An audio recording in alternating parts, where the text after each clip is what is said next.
Let's cultivate our motivation and bring forth that heart of kindness that wishes others well.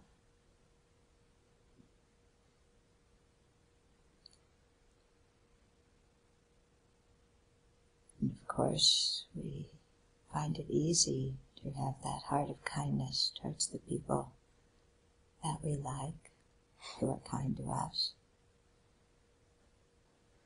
It's a little bit more of a stretch to feel the kindness of strangers. But we can do that because we see that they've benefited us.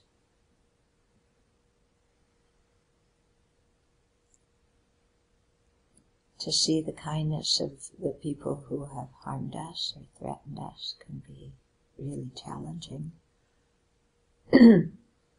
Because when we think of those people, our mind usually instantaneously goes to anger. And of course, when there's anger in the mind, there's not kindness.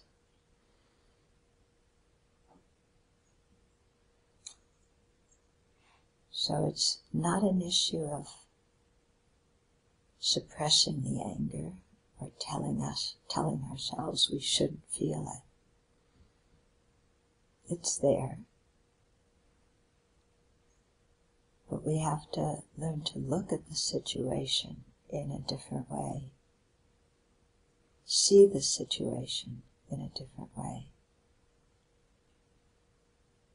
And by doing so, then the anger doesn't arise.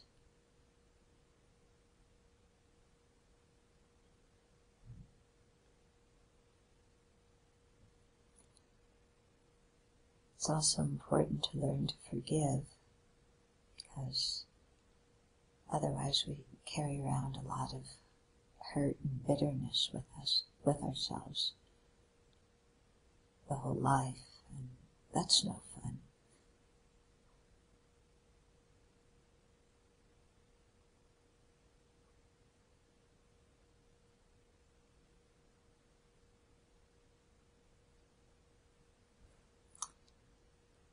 So let's try and consider even the kindness of the people who have harmed us, and that they did what they were doing because in their confusion, in their pain, they thought it was going to bring them happiness.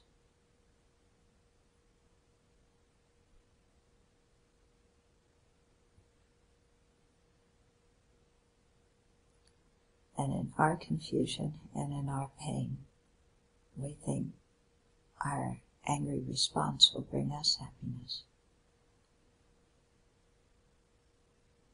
But it doesn't work for them, it doesn't work for us.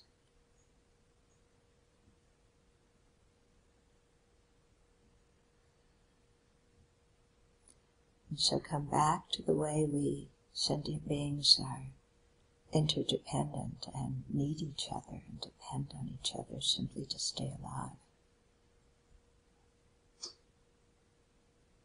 And in that way have a connection, a feeling of connection with everybody.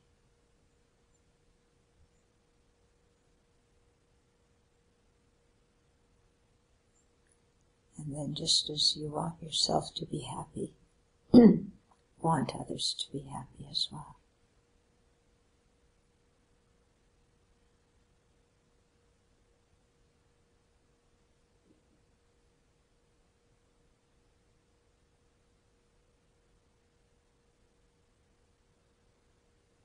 And so let's generate the bodhicitta motivation as our supreme aim in order to bring joy and happiness to other living beings.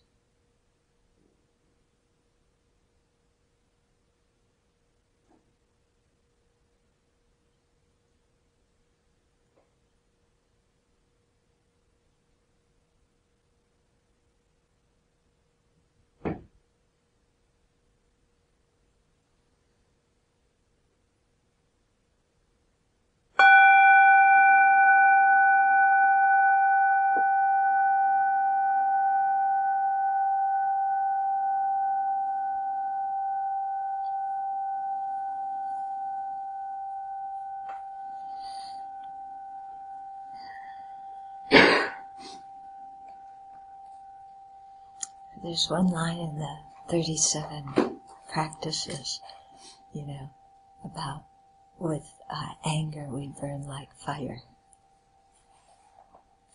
And to me, that's like just this right-on image. It's like that's what I feel like when I'm incredibly angry. I'm burning. And it's, like I said, the dragon is just coming out all over the place. I don't necessarily show it. It sneaks out sometimes. The people who live with me know. But inside, incredible fire. You feel fire when you're angry? Yeah. There's absolutely no peace in the mind. Absolutely no peace. Oh, we all have anger, don't we? Not an uncommon emotion. Not uncommon. In fact, it's another one of those emotions that our society encourages us to have. Yeah. It not only encourages us to have attachment and greed and to help the American economy by consuming, but it encourages us to be angry. Yeah. So anybody who damages me or what is associated with me, that it is our right to be angry. So, and that's what, most of the news is about either greed or anger. Isn't it? Yeah, that's what most of it's about. And, there's something about anger that's very enticing because it gives us a feeling of power. Now, the times when we feel powerless, anger gives us the adrenaline rush, and we feel powerful. Yeah. So it's really a mask for what's going on underneath, which is often fear, or we're attached to something, our reputation, our loved ones, and we're threatened with losing them. And so we get angry, Instead of feeling helpless, we feel strong when we're angry. And anger is an interesting emotion because, if we look at one definition of anger, it's a mind that's based on exaggerating the negative qualities of someone or something, or projecting negative qualities that aren't there, and therefore, wanting to destroy them or get away from them. So by the very definition, it's exaggerating or projecting. It means that anger is not a mind that is apprehending reality. Okay? But when we're angry, do we think I'm not apprehending reality? In fact, we think the opposite. I am apprehending reality. Yeah. I am right, and they are evil and wrong, and they need to be destroyed. Very simple. Anger makes life very simple, doesn't it? I'm right, they're wrong. It's the end of the story. Yeah, it's very simple with anger. Don't need all sorts of complicated, cooperation or compromise or listening to the other person's side or having sympathy or empathy or compassion. It's a very clean cut. I'm right, you're wrong, you change. That's it. Yeah. But, it's interesting to consider when anger is welling up in our mind, I'm not apprehending reality.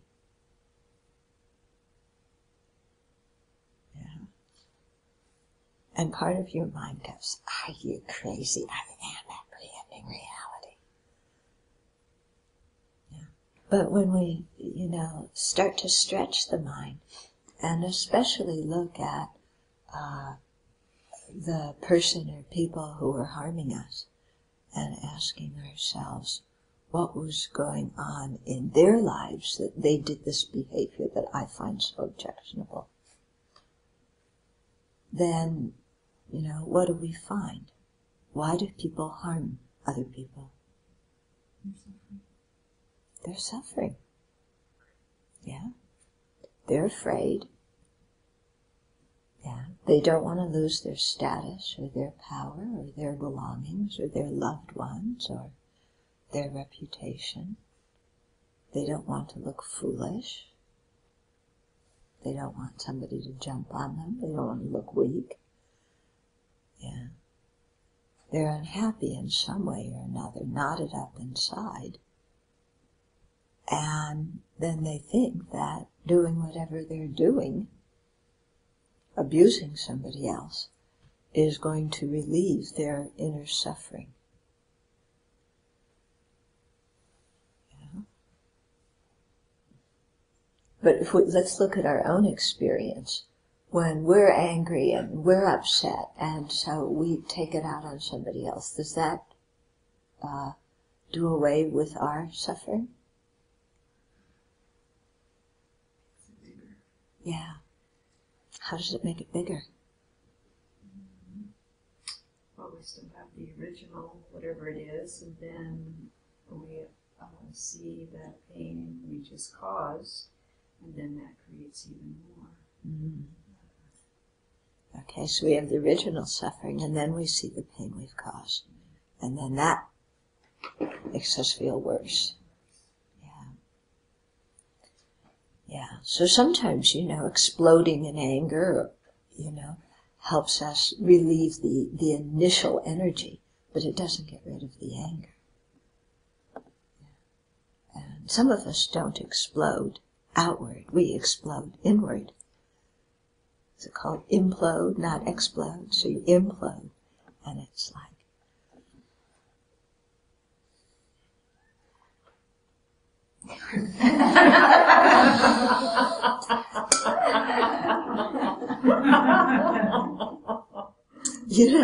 that's what it is, isn't it? And so, you're in a house with somebody who's imploding, and there's these anger vibes kind of radiating out. And it's incredibly silent. Not one word is being said. Yeah.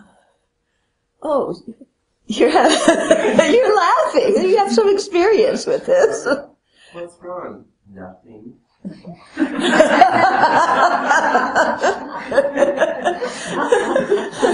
No, really, something's wrong. Can I help you? I said nothing's wrong.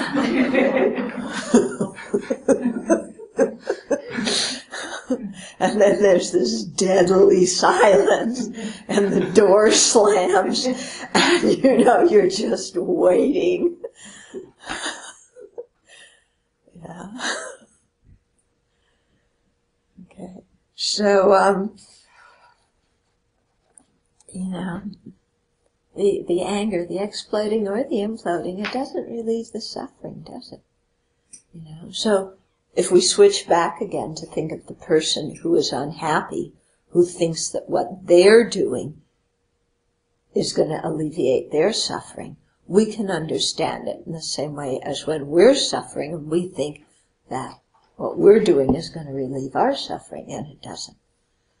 So that person who harmed us, in their confusion, is trying to relieve their suffering, and their strategy isn't working. And, we react in anger. And I notice when I do this, when I react in anger, I'm not paying attention to the other person's suffering.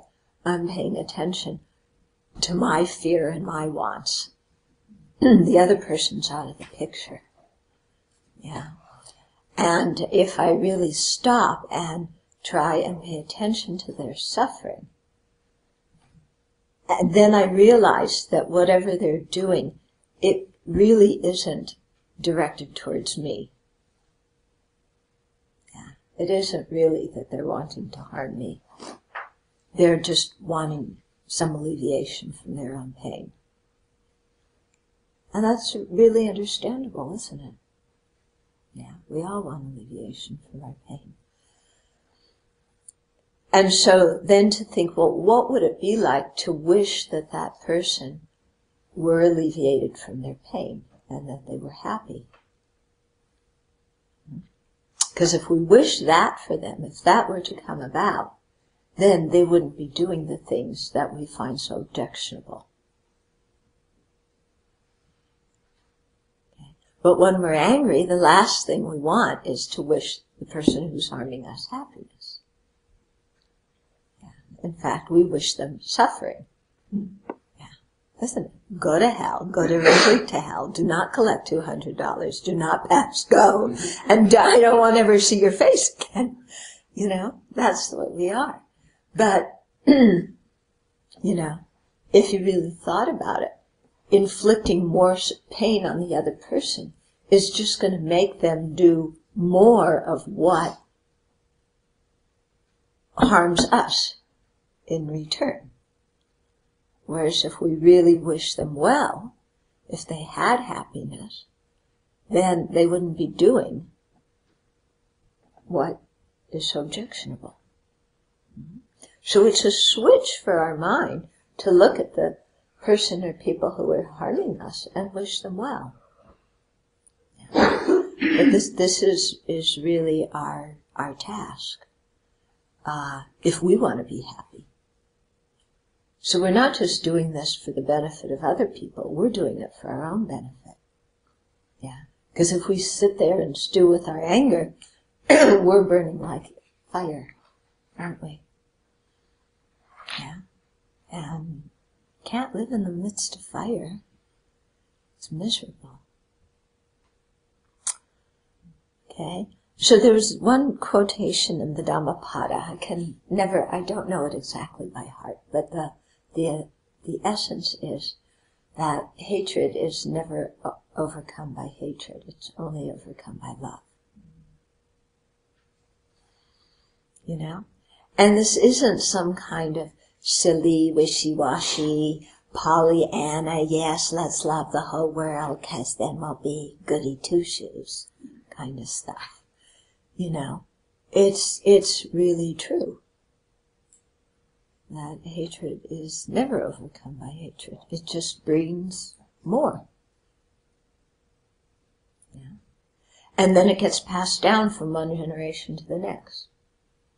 I mean, look at what happened in Yugoslavia, you know, Serbia and Croatia and Macedonia and all the countries there.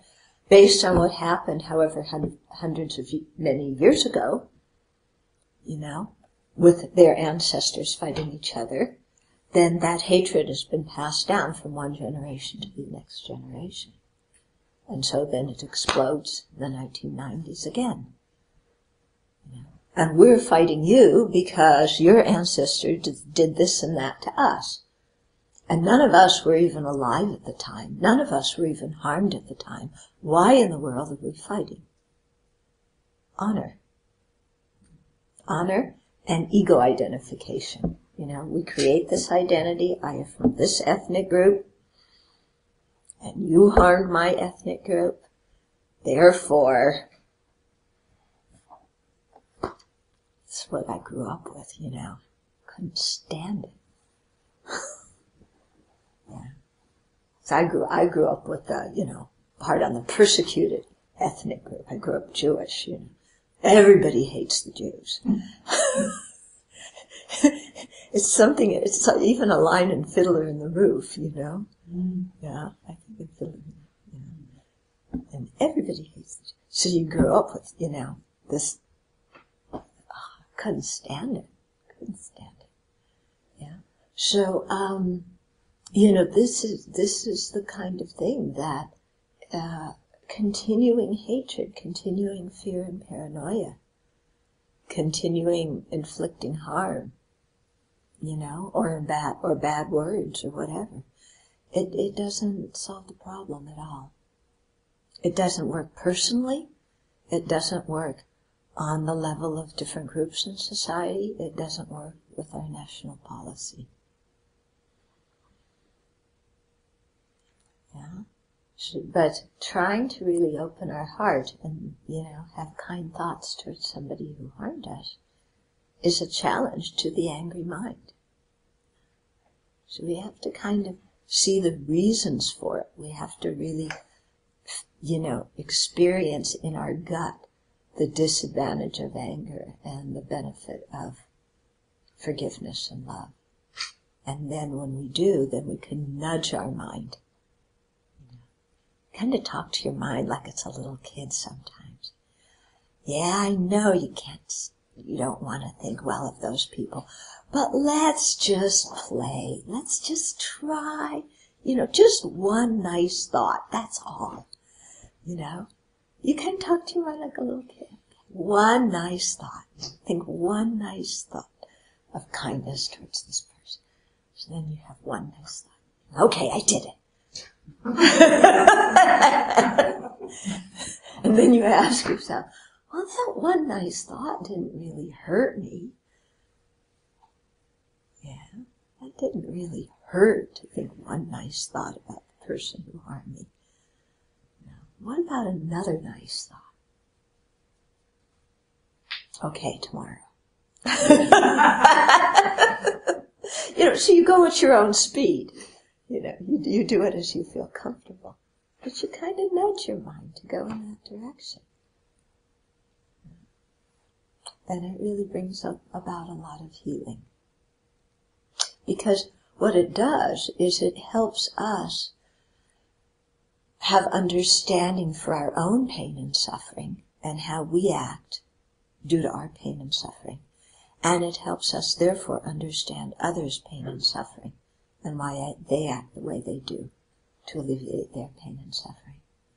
And when we do that, then it's hard to keep judging and being angry at either ourselves or the other person.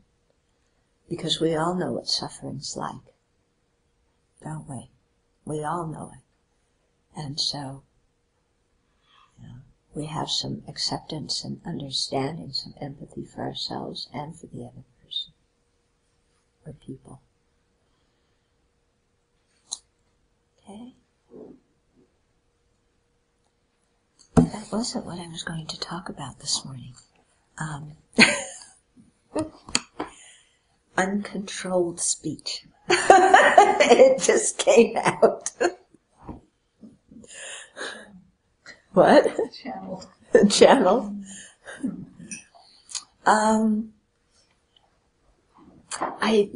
This morning, many of you know our friend Peter Aronson, who lives in India, and he did an interview of Geshe Kelsang Wangmo, the first female Geshe, and I listened to that interview today. It's online, so I thought that after we finish our session here, that we'll play it and you would get to listen to it. It's a very, very good interview. But then I thought, for you to understand the interview, then I need to explain what the whole situation is regarding women in Buddhism. And to explain that, then I need to explain the different levels of ordination, which I was going to explain sometime or another in the course anyway, so it might as well be this morning. Okay. In Tibetan Buddhism, we have what's 3 sets of ethical codes. Okay. What's called the pratimoksha, or the individual liberation ethical code, the bodhisattva ethical code, and the tantric ethical code. Okay. When we start to practice, the initial precepts we take are from the individual liberation ethical code, because those govern our actions of body and speech. Upon that basis, then, later we can take the bodhisattva ethical code and those precepts, because those precepts govern not only physical and verbal actions, but also mental actions, what we're thinking. And then, when we take tantric initiation, then we take the tantric ethical code, which again involves actions of body, speech, and mind. Okay. So the easiest one to keep are the initial precepts of the individual liberation. Then the Bodhisattva precepts are harder. The Tantric precepts are the most difficult to keep. So that's why it goes in that order. So in the Mahayana countries, or places where there's Mahayana Buddhism, Tibet, Vietnam, Korea, China, Taiwan, there you have the Bodhisattva vows. Japan has its own version of the Bodhisattva vows. Japanese Buddhism is very interesting. They kind of have their own version of different things, but the precepts is one of them. The individual liberation precepts are shared across Buddhist traditions, except the Japanese don't have them, because some of the initial people who brought Buddhism to Japan didn't carry them. Some did, but even among those who did, and they had monks and nuns, in the Meiji Restoration in the middle of the 19th century, the government, to break the power of the Sangha, said the Sangha should marry, and so the Pratimoksha precepts lapsed. They didn't carry that on.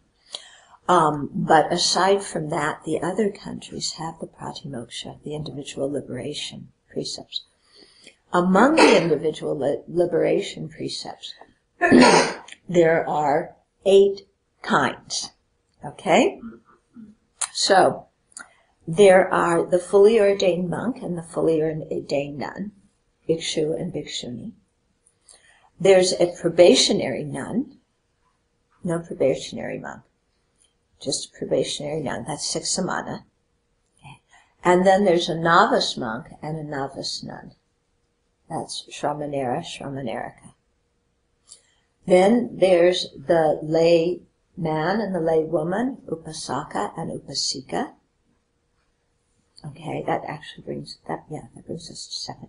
And then the 8th one is the 1-day precepts, the Anagarika, that you can take for 1 day, but here at the Abbey, for example, like when people are preparing for ordination, then they take the Anagarika for an extended period of time, often for their life or for a certain period of time that they want to try living within the 8 precepts. Okay? All the other ordinations are taken for life. In Thailand, and I don't know if they do this in Burma or not, but in Thailand they say that you can take the full ordination without the intention to keep it for your own life, for your whole life. But in the other traditions, to actually even receive the precepts, you have to have that intention to keep them for the entirety of your life. Of course, if something happens and you can't, then you respectfully return the ordination. And you don't just kind of do whatever you want, but you return your precepts. Okay, so we got that far, yeah? It sounds kind of equal so far. Yeah. Well, the way the ordination is passed down is there has to be a lineage. Buddhism is very thinks a lot about lineage, and especially Tibetan Buddhism. In other words, the fact that whatever we receive was not something made up, but it is traceable in a lineage that goes back to the Buddha. So from the Buddha to his disciples, who gave it to their disciples, and then on down to us. The idea is, if the lineage is broken, then, you can't receive what's there. So, the way the ordinations are given, the full ordination for monks, you need, in a central country where there's a lot of Buddhists, you need 10 people to give it, 5 if you're in an outlying area where there aren't a lot of Buddhists. And those are all other bhikshus, other monks who give the ordination. For the full ordination for women, you need 10 bhikshunis and 10 bhikshus. So it's a dual ordination. It has to be given by both sanghas. The men only receive it from the men. The women receive it from the women and the men. Okay? So, when Buddhism has, in the countries that have been Buddhist, there's always, human beings are human beings, and there's political problems. Okay? And sometimes there's warfare that destroys certain social institutions, among them lineages. So, for example, the Bhikshu and Bhikshuni lineage went from India to Sri Lanka in the 3rd century BC. King Ashoka, the great religious king, he has an interesting story. I can't remember the whole thing, but he was an incredible warrior and fought and king all these people and killed all these people. And one time after a battle, he looked at the battlefield and he just said, I can't do this anymore. And he became one of the great Buddhist kings that really spread the Dharma throughout his whole empire. And he had erected all these pillars that had inscriptions on them that taught the people the Dharma. And he had,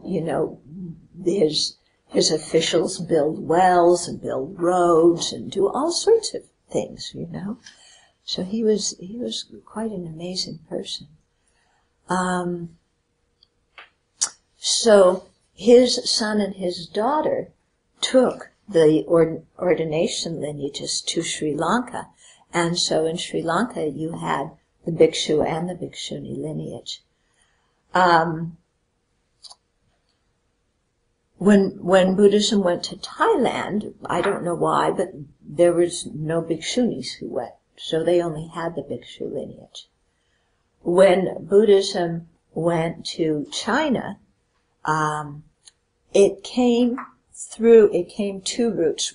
One of the routes was over the Silk Road, over the Karakoram Mountains and through the Gobi Desert and in that way.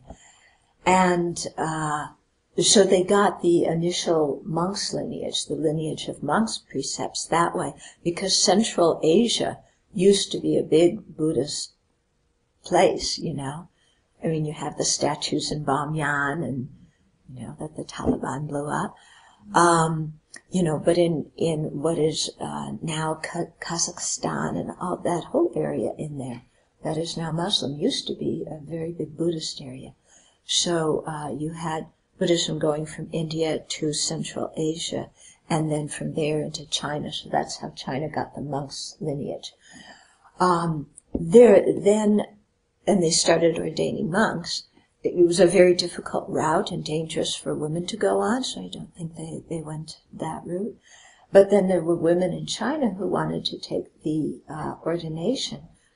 And so what they did is they sent for some nuns in Sri Lanka to go to China to give the ordination. So that's how the full ordination for women came to China, from the Sri Lankan nuns going there, and then the Chinese monks. Okay.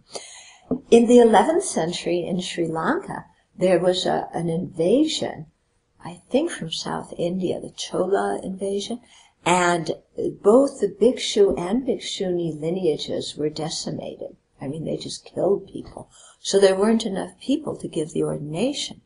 So the king of Sri Lanka sent a messenger to Thailand, Siam at that time, or maybe it was Burma, I forget, but one of those areas, and invited bhikshus from that area to come to Sri Lanka to give the ordination.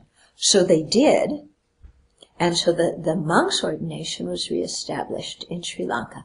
But those countries didn't have any nuns, so the bhikshuni ordination was never reestablished there. So you have in Thailand, you have what's called Maichi, or 8 precept nuns, but they aren't really considered Sangha. They wear white, they're not allowed to wear robes. They don't have the same privileges that the government accords the monks, and they're very much looked down upon by the monks, and they're expected to serve the monks and so on. In Sri Lanka, you have the Siladharas, who keep 10 precepts, which are the 10 precepts of a novice nun, but somehow they're not really recognized as real novice nuns either. Okay, so it's a little bit difficult for them. In Burma, there's some nuns who have 8 precepts, some who have 10, but also difficult. They can't take the full ordination, okay, in any of the Theravada countries. Okay, this is the way it was until just recently. So you still have the full ordination in China. It's spread to Korea. You have it there, to Taiwan.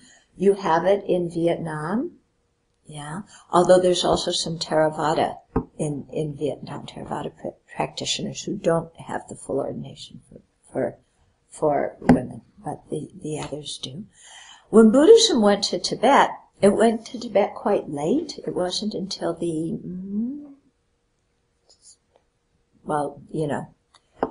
ordination lineage didn't go until, I think the 7th, 8th century. It was really rather late. Yeah, it must have been 8th century. Actually, there were initial monastics from the 7th century, and then there was a Dharma king who destroyed the lineage. Yeah, actually, Shantarakshita must have come the first reign. Anyway, when the Shantarakshita was the one who brought the monks' lineage, and he didn't bring any women, he just brought men. So they just passed on the monks' lineage to the Tibetans. Then there was a horrendous persecution of Buddhism, and the monks' lineage was almost lost. And then they restored it by having some monks in the Amdo area, which borders with China. There were 3 Tibetan monks and 2 Chinese monks that together gave the ordination to some Tibetans, and then those Tibetans brought it back to central Tibet later on.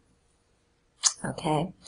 But again, no, they never had the nuns' lineage there, so the Bhikshuni lineage, but they did ordain the novice nuns.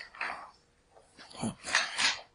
And again, in all these places, women, I think partly due to patriarchal society, which we have here too, not so unusual, women were second-class citizens and said, to be not as bright and not as capable and blah, blah, the same old.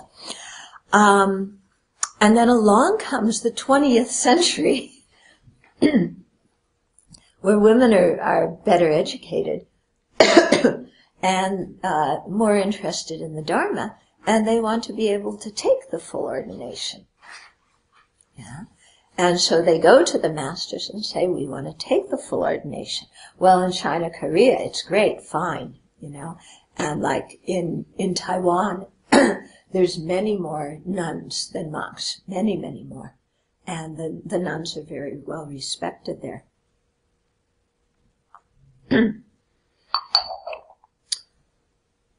But when women in Thailand and Sri Lanka, Burma, Tibet went to their teachers and said, we want to be fully ordained, they were told, no, it's impossible, the lineage is broken.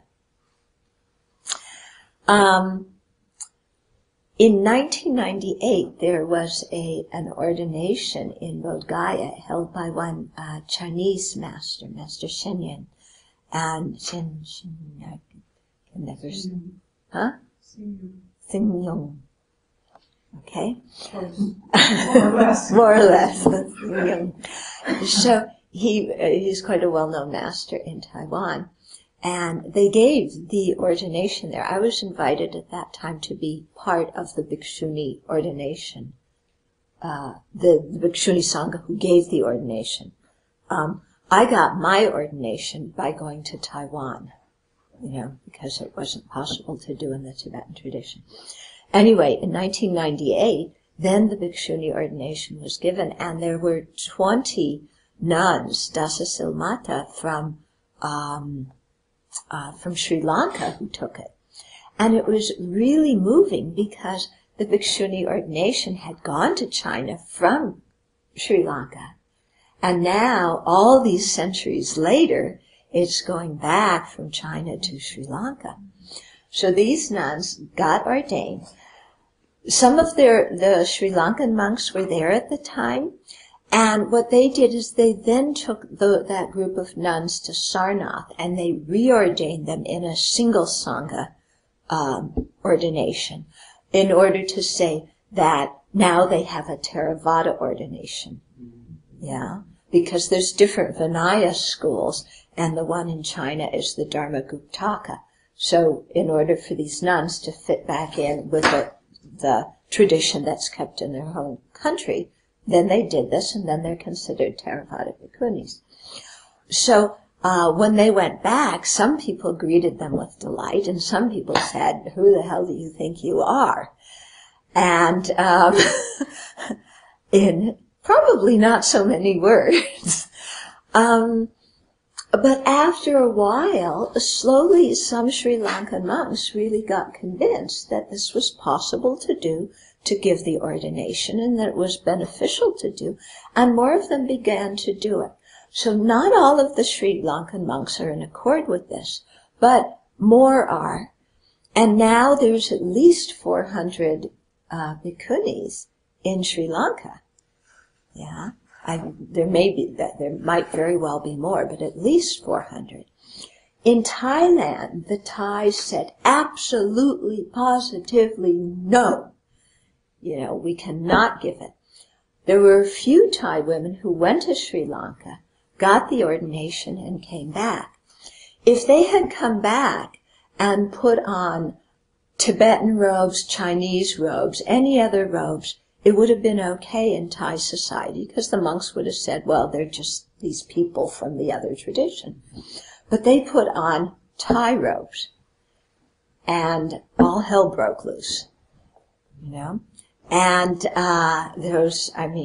when Venerable Dhammananda first got ordained, it was, I think, in 01 or 02, it was incredible just what was the press and the opposition and da-da-da-da-da. But she really persevered. And now, every year, there's some more nuns who are going, first taking the novice ordination, then taking the full ordination and coming back to Thailand. What's happened in the Western Thai tradition has been absolutely crazy. Because I said, like, the Thai monks still, even nowadays, are totally opposed to it. You absolutely cannot do it. And there's some Thai government law that says you cannot give bhikkhuni ordination. So, Ajahn Brahm, who is an Australian monk, and some other Australian monks who live in Australia,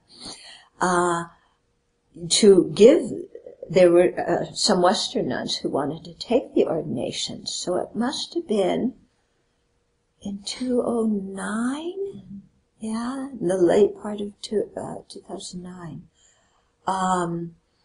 Then they had a bhikkhuni ordination there. There was one Western bhikkhuni who was the Upajjayini, the preceptor for the nuns, and then Ajahn Brahm was the head of the Bhikshu Sangha that confirmed the ordination that had been given by the Bhikshuni Sangha. And all of his brothers in Thailand just totally freaked out. And there's a big Western contingent in the Achan tradition of monks, and then even more of Thai monks in the Ajahn tradition. And they had a meeting, and they expelled Ajahn Brahm, and there was just all this pain and suffering that was played out on the internet, I read about it almost every day. I tried to keep up with it because I had friends who were involved with all of this. So, and it was really painful for the whole group because the lay people, of course, were very upset. The Thai lay people, not so much, although some of the women, there's one woman who is who writes editorials in the major English language paper in Thailand, and she spoke up a lot about it. but particularly amongst Western women who were, and Western men who were very upset by the whole thing. And then at the same time that they were saying that these nuns were not really bhikshunis, that the ordination was invalid, at the same time in Amaravati, the monastery in England, Achan Sumedho was putting out 5 points that the nuns were forced to agree to, otherwise he would no longer give their Siladhara ordination. And those 5 conditions, each one of them was subjugating the nuns to the monks. I have a very close friend, a few close friends in that tradition, and they said that actually it was nothing new. They had basically had those rules before, but now they were really being standardized, and the nuns were forced to agree, otherwise the ordination wouldn't be given.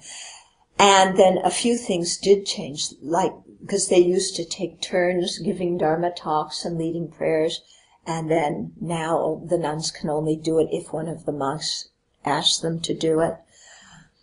So there's this going on in Australia, then there's, stuff going on at their home temple in UK, and so it was very difficult for their whole extended community, because the lay people are going, what's happening, and we're Westerners, and, we want equal status for women, and why are the two sides not talking to each other? Because the folks who expelled Achan Bra just put up a website, and people wrote petitions and things, but they weren't interested so much in dialogue, it didn't seem. It was just, this is what it says in Vinaya, this is the position, this is what the Thai government says. There's nothing to question. So it was a very painful kind of thing that was going on there. Okay, so that's that tradition.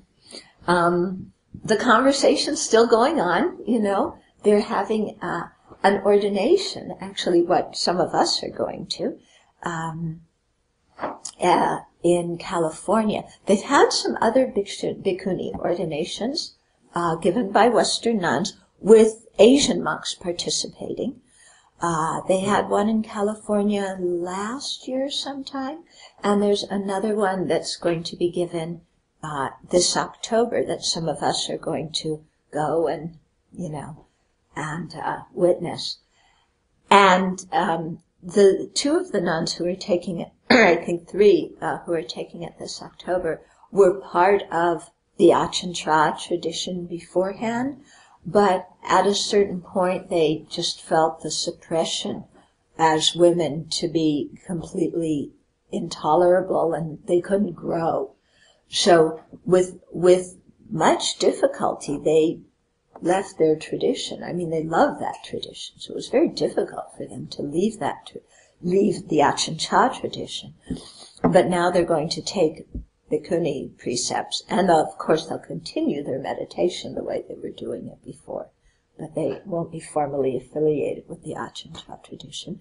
And so now there's a growing body of Western bhikkhunis in the U.S., as well as in Sri Lanka and in Thailand. Yeah. In Burma, it's still very difficult. There was one Burmese nun who was ordained as a bhikkhuni. When she went back to Burma, she was arrested and imprisoned and told that she had to disrobe because it was illegal to be a fully ordained nun there. It's kind of amazing, isn't it? Yeah, kind of amazing. But, this is... Then, to that, my own dear beloved tradition. At the beginning, I didn't even know there were higher ordinations, pratimoksha ordinations to be had. When I learned about it, I asked my teachers, can I take them? This must have been around 1980 or something. I was ordained in 1977, so maybe around 1980 or something.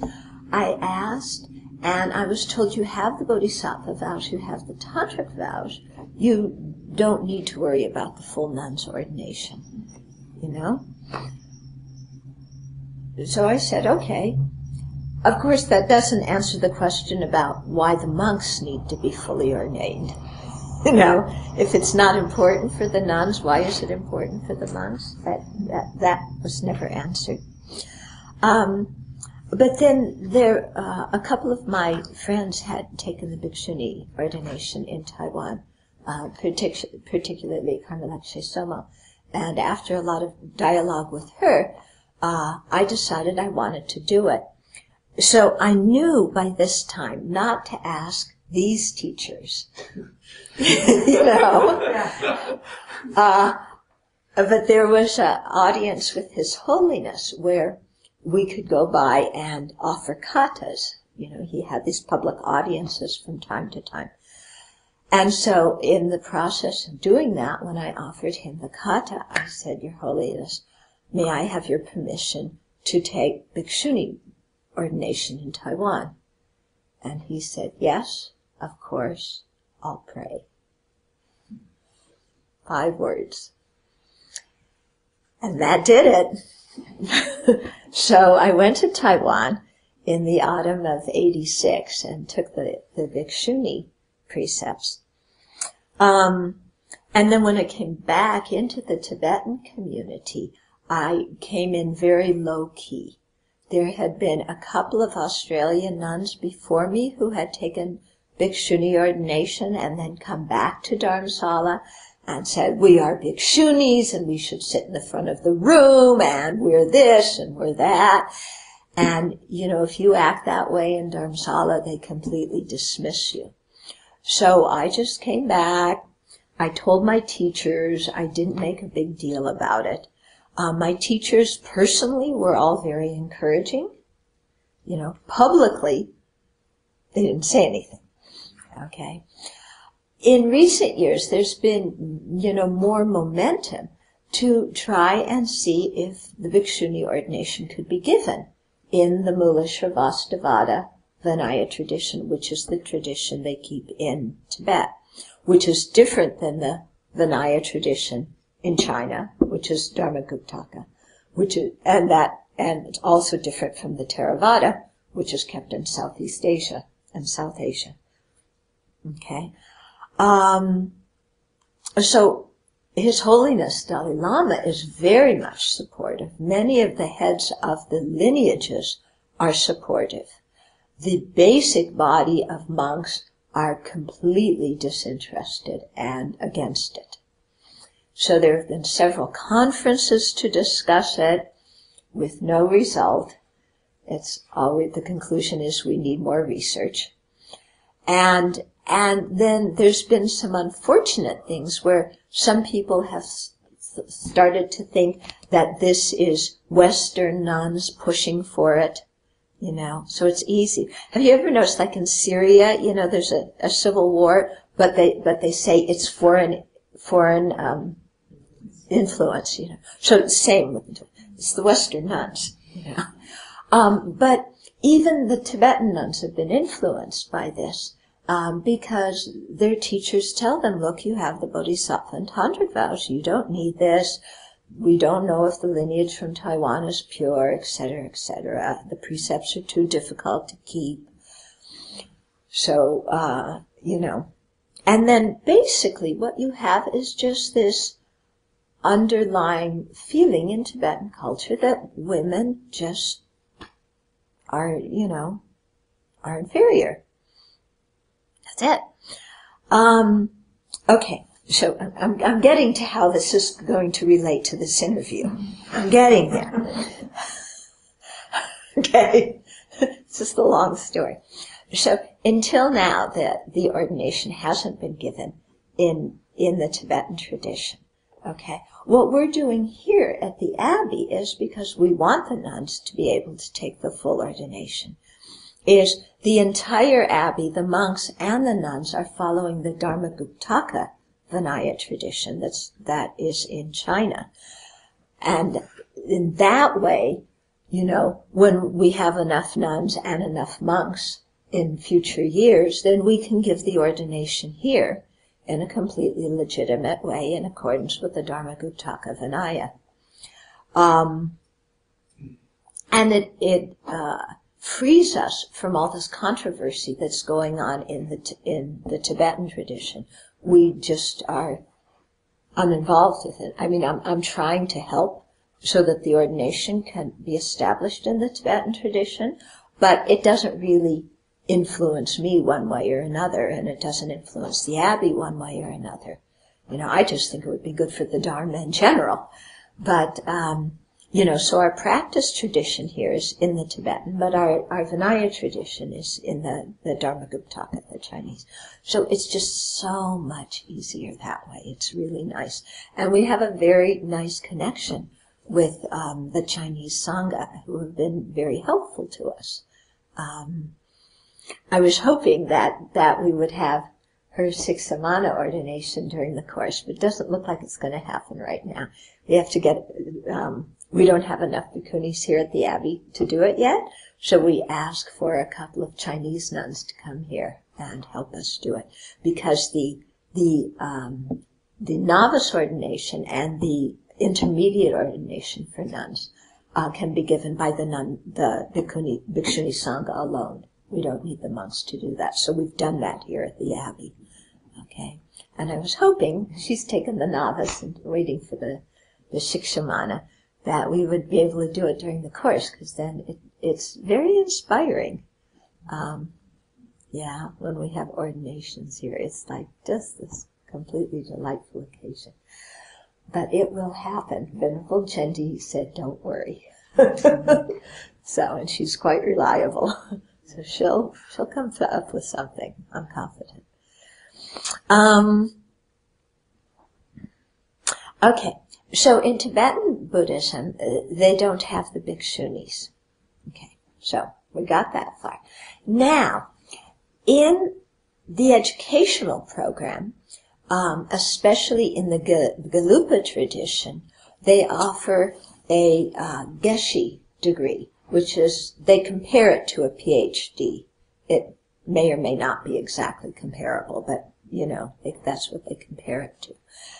And it takes, you know, anywhere from 16 to 20 years of study, and then you get that degree. Now, until recently, the nuns did not have access to that education. When I first went to Dharamsala, the nuns basically chanted pujas. They didn't have, and received a few teachings here and there, but they didn't have all the philosophical teachings that you need to learn in order to get the Geshe degree. His Holiness has been a, you know, very strong proponent. It's nice. He stopped. It looked like he was going to keep driving right in here.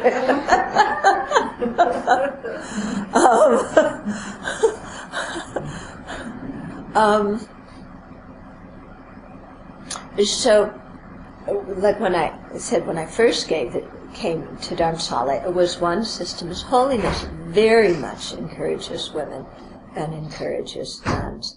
And so he made it possible for the nuns to start studying the topics, the philosophical topics that you need to have to get the Geshe degree. And then also, some of the Tibetan nuns, the Tibetan Women's Association, together with some Western women, really began to help the nuns and raise some money and build more nunneries and start more education programs. So the education programs for the nuns has really changed in the last, I would say, 20 years. For me, us Westerners, we were all educated together, the men and the women. So we weren't separated out. So I have the same thing that the Western monks do. But for the Tibetan women, it really made a big difference. However, technically speaking, in order to become a Geshe, you have to study the Vinaya. And the Tibetans say you can only study the Vinaya when you have the full ordination. And nuns were very sorry you don't have the full ordination. So even if you study all of the topics, you can't, completely study the Vinaya, so we can't give you the Geshe degree. Okay? So we've had some Tibetan nuns who have studied like all the topics, but they can only study a little bit of the Vinaya, not the whole Vinaya. And their nunneries are not authorized to give the Geshe degree. You can only get the Geshe degree from one of the 3 great monasteries in South India, and they don't allow women to enter those monasteries. Okay. What this German nun did is she went to IBD, the International Buddhist Institute of Buddhist Dialectics, okay? And she was the only woman in her class and went through all these years of education. I've known her for a long time, but her teacher took very good care of her, and her teacher was so supportive, and really constantly encouraging her. And it was very difficult for her to do because all your classmates are men, and they all think that you can't do it. Yeah? And, of course, they get together and socialize, and she's excluded, and, so on and so forth. But her teacher was really tremendous in terms of supporting her and encouraging her. And so she got the degree. And so she's the first Western Geshe, and the first female Geshe, There are some Tibetan nuns who have done all the studies, but they haven't been given the Geshe degree because they didn't take all the exams in the IBD, whereas Kelsang Wangmo took all the exams. So the other nuns, even though they did the debate and the study, because they didn't take the exams, because they thought they couldn't get the degree anyway, then they haven't gotten the degree. So she's the first female Geshe. And, I think now some of the Tibetan nuns, hopefully, will speak up a little bit more on their own behalf, because His Holiness wants the Geshe degree to be given, But the powers that be, mañana and la mañana, we'll do it later, okay? So it hasn't happened yet. So this thing, she just got the Geshe degree just a couple of months ago, I think. And so Peter interviewed her, talking about her experience and her studies and everything. Okay? So that was a long introduction to the interview.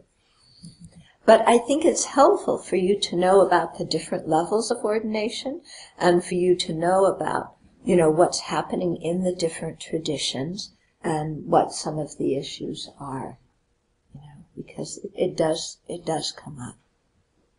Yeah.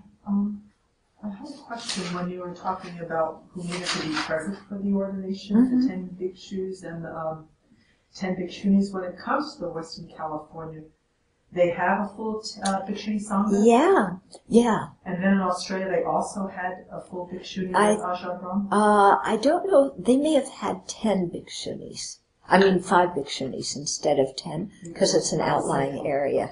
Yeah, if you do it with 5 in an outlying area, it's fine. And then the bhikshunis in California were all Theravada. Yeah. And so back when the people from Sri Lanka went back to Sri Lanka and the monks gave a Sri Lanka Theravada ordination. They give that in India, actually. Oh, so they give that in India. But yeah. Anyways, but without any bhikshunis. Right. So what's the thinking behind that? Their thinking was they've received this ordination in the Dharmakuptaka tradition. And Theravada has this thing about, bhikshu, it's a Mahayana ordination. It's not. All the pratimoksha vows are the same level, but they have this thing of, well, that's Mahayana, and we don't know if Mahayana is the teaching of the Buddha, and blah, blah, blah. Okay? So they wanted to make sure that the nuns were Theravada, so they did the monks only ordination as a way of converting their ordination into a Theravada ordination. Okay? So that's how they did it, and to those monks, that was a legitimate way of doing it. in the Tibetan tradition, one of the ways that possibly the bhikshuni ordination could be given is by the Tibetan monks only. There is a way to do that according to the Vinaya. If you dig deep in the Vinaya, it's like, what I've... Did you read it yourself in the Vinaya? I can't read the Tibetan, but there's one Tibetan geshe who found a passage that was talking about this, where it indicated that it could be okay for, the monks alone to give it. And the Buddha never explicitly forbade the monks alone to give it. Okay. However, clearly everybody thinks it's better if it's a dual ordination. But the Tibetans say that's a different tradition. Forget that it's Buddhist, forget that everything all came from the Buddha. It's a different tradition and we can't mix traditions. Forget the thing. I did some research and, when I was saying that in the Tibetan tradition, they had the 3 Tibetan monks and 2 Chinese monks. Okay. The 2 Chinese monks belonged to Dharmaguptaka. They weren't Mula Sravastivada. We won't talk about that because that was a mixing of traditions. Yeah.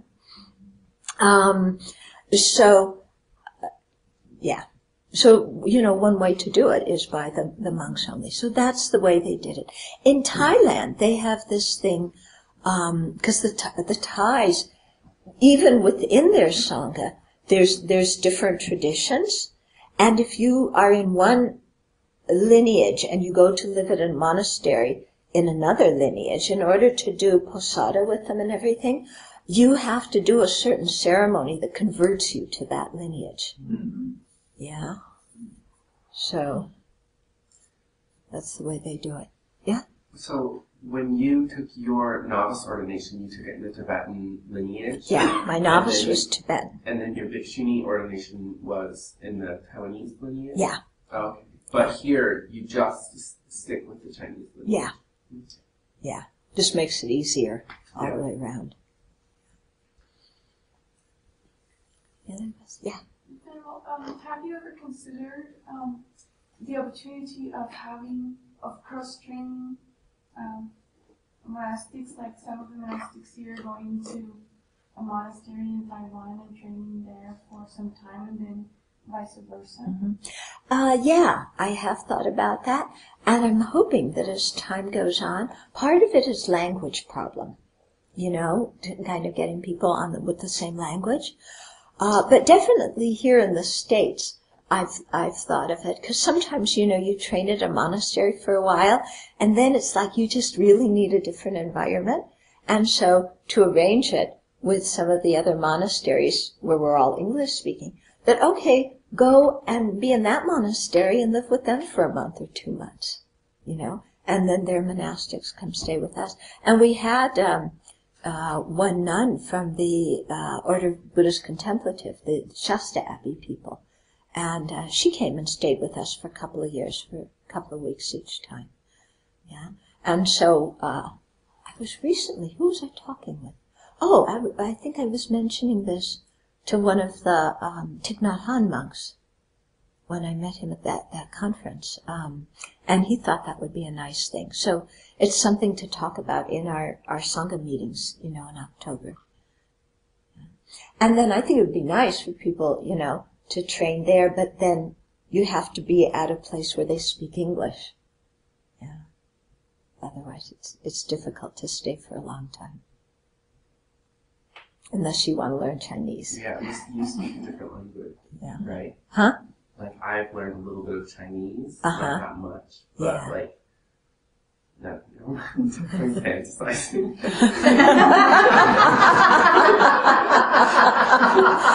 It'd be great if you translated.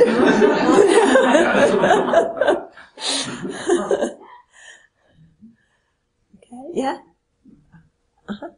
Who's Venerable Elson Wango's teacher? What is his name?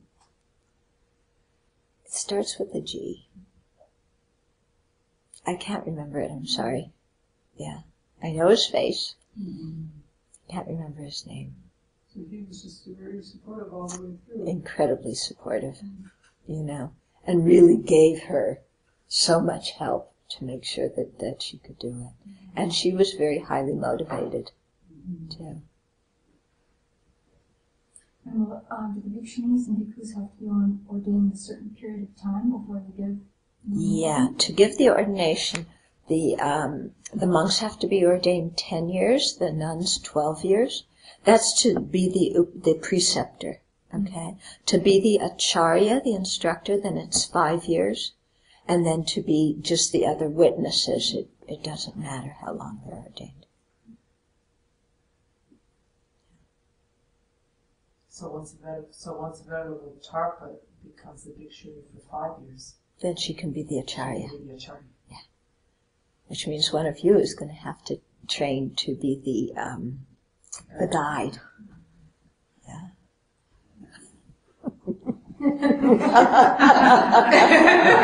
I know this is coming. Surprise.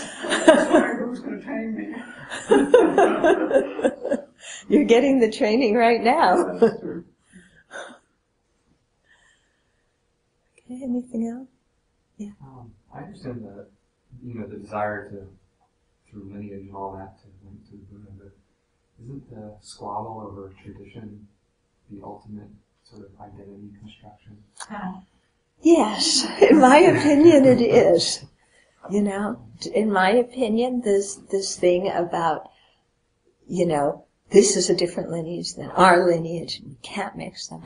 To me, it's like, you know, the understanding of emptiness has gone out the window, you know, because that's just a human construct. It's just our ideas and conceptions.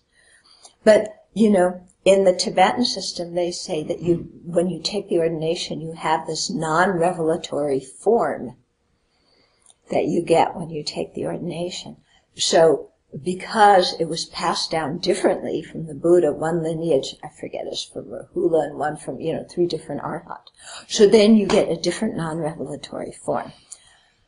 First of all, the whole idea of these non-revelatory forms, it doesn't make much sense to me when I've studied it. I really have some difficulty with it. But even so, it seems to me that, it all comes from the Buddha. That's the purpose. And hey guys, we're all Buddhists. And our refuge is all the same refuge. It's not refuge in a tradition. It's refuge in the Buddha, Dharma, and Sangha. But I'm just one silly nun. Nobody listens to me. Yeah. The other thing is it true that the different Vinayas, when you look at them, really they are all kind of more similar than different? Yes. In terms of Yeah. what they... Yeah, consider that the lineage was passed down for 500 years orally before anything was written down. All the lists of precepts in the Vinayas, are very, very similar. There are some small differences, but in my mind, we don't need to make a big difference out of these differences. There's people who really get into it, because when you have an ordination, you have to have a sima, it's a boundary, okay? So, in the Mula Sravastivada, what is it? The bhikshus and bhikshunis have 2 different boundaries in the same area, but the Dharma-Guptaka do it differently, and the Pali traditions do.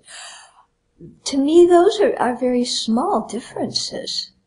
How you draw the boundary. Why, And as Bhikkhu Bodhi said, the Vinaya was designed to say how the nuns could get ordained, not how they couldn't get ordained.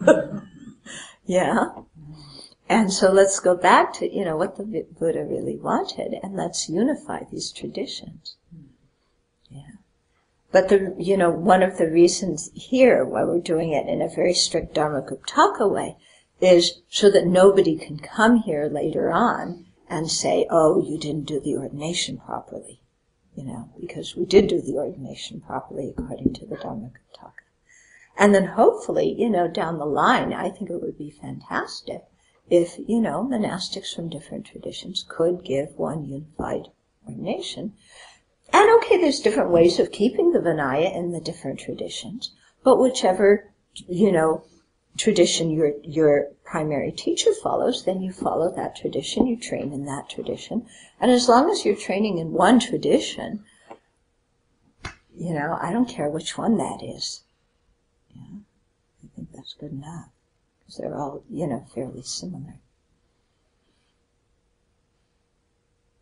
What do you think about the Shikshamana ordination? The Shikshamana ordination. Okay, so why do the nuns have this 2-year thing that the monks don't have?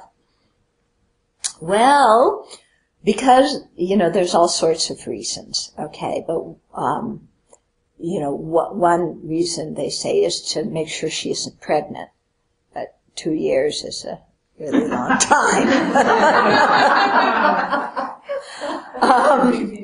Another one is, to see if the women have what it takes to actually keep the precepts. Personally speaking, and the way we're doing it here at the Abbey, is the monks also have a 2-year waiting period. They don't take the Shikshamana ordination. There isn't one for the men. But just as the women have a 2-year training period before, after their novice ordination, before their full ordination, I think it's good for the men to have that too, because that gives you, those two years to really get used to what you're doing, and training your mind in the full precepts even though you haven't taken them yet. So I think it's quite beneficial. There are other people, some of the people in Australia, the Westerners, are saying, oh, we don't even need Shikshamana ordination. Yeah. I don't know. Those precepts are quite different in the different traditions. Yes, and that's what's very interesting, is they're very different. In the Pali and Dharmaguptaka, there's 6. In the Mula Sravastivada, there's 12. In the Mahasamgika, there's 18. All that kind of makes people think that maybe that ordination was not existing at the time of the Buddha because it's so different in the traditions, and that perhaps it was added later. That's what some scholars hypothesize. And so the Mula Vasavada has Shikshamana. You would assume that that's a pre-training for full bhikshuni ordination. Right. But there isn't a full bhikshuni ordination in the Mula Vasavada. Right. Yeah. So there isn't a novice nun in the Mula Vasavada that has taken Shikshamana. Right. They all have Shramanarika. They're all Shramanarika. It exists, right? There's just no lineage of it. Right. So there aren't any Shikshamanas. It's in the Vinaya, like the Bhikshuni ordination is in the Vinaya, but the nobody's it. And there's like 17 Vinayas and 5 still exist in writing, and 3 are still living. There's, they say that there were 18 initial schools, but when you count, there's probably more than 18, but most of them died out. And then you have 3 extant traditions, okay, the Theravada, or the Pali, it's probably better to say the Pali, the Dharmagupta, and the Mula Sravastivada. And then in the Chinese canon, they also have translations of the Mahashisheka, the Mahasamgika, and I think one other Vinaya too. So the Chinese have the most translations of the most Vinayas. So it's very interesting what they do is they follow the Dharmaguptaka, but when there is a point that isn't clear, then they'll consult the Chinese translations of the other Vinayas. Yeah, but the other traditions don't have that in their canon.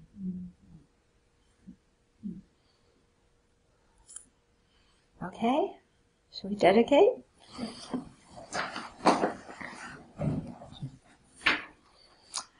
Due to this merit, may we soon attain the awakened state of Guru Buddha, that we may be able to liberate all sentient beings from their suffering.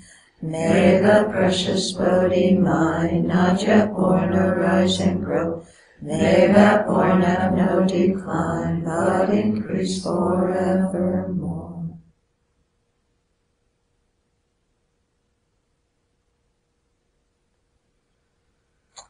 I have something more to say. I think it's really important when Buddhism comes to the West that it comes in a gender equal way. And it's very important as Westerners that when we see discrimination, that we politely speak up about it. Okay? If you speak up about things in a, kind of how we Westerners tend to do things, the language, when we write petitions to our Congress people, we are outraged and we command you to do, you can't do that in a Buddhist setting. But politely bring it up and raise the issue. And I think it's important. And I think it's especially important for men to bring the issue up. Because when we women bring it up, it's, well,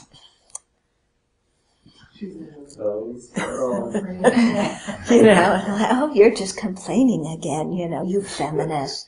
Really, they think feminism is a bad word. But when men bring it up, then, because it's the men who are in power. I mean, religion is always the most conservative institution in society. We see this in the Catholic Church. We see it with your mom and her ordination. So men have to speak up because other men will listen when the men speak up. When the women speak up,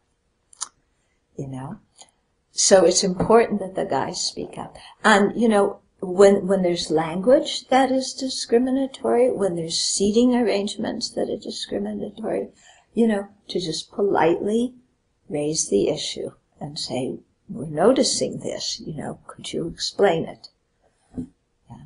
And I think it's important because what I've seen happen here in the West is that, so much of this is cultural from Asia, and they bring it in, and people have such respect for the Asian monks that then they just continue with this kind of thing. Because who wants to say to your teacher, it seems weird or, disrespectful to say to your teacher, why are the nuns sitting in the back of the room? So you'll go to Western Buddhist centers, and sure enough, the nuns are in the back of the room. Yeah. Not the back of the room, but behind the monks. Okay? And so I think it's important, just to raise it politely, but especially for the guys to do that. I'm sorry, I have a question and I understand it's out of turn, but just, I had a thought. If there's the Dharma Center and the teacher in the Dharma Center is a layperson and there's a nun associated with it, there's a lot of things that happen in that relationship between the members of the center and the nun versus the lama. Could you please clarify that? Because I want to make sure I have the right approach. Yeah. That's a difficult kind of situation. Because often what happens is the nun is the disciple of the lay lama. Okay? And, so she's respectful to him as her teacher, but he cannot guide her in the Vinaya. So she has to seek guidance, monastic guidance, elsewhere. So it gets to be a little strange. Sometimes the nuns don't go out elsewhere to get the guidance, because they want to stay near their teacher. In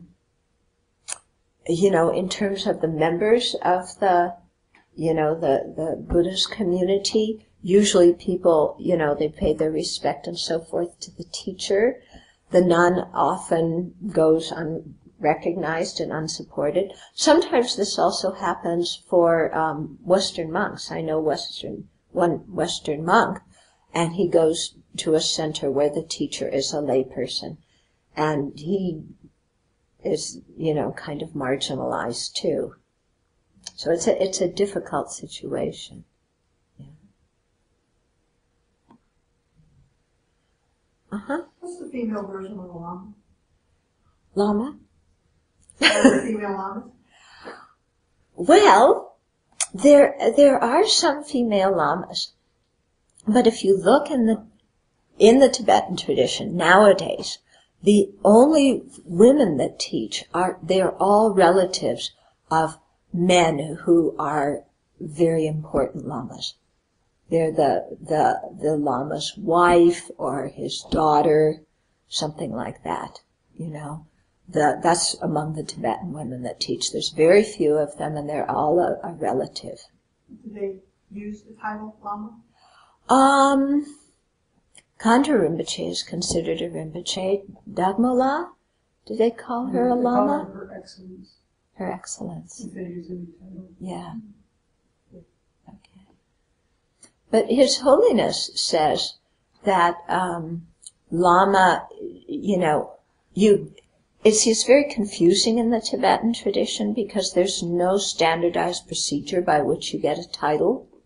So different people have the title lama for widely different reasons, you know. So it can be very, very confusing.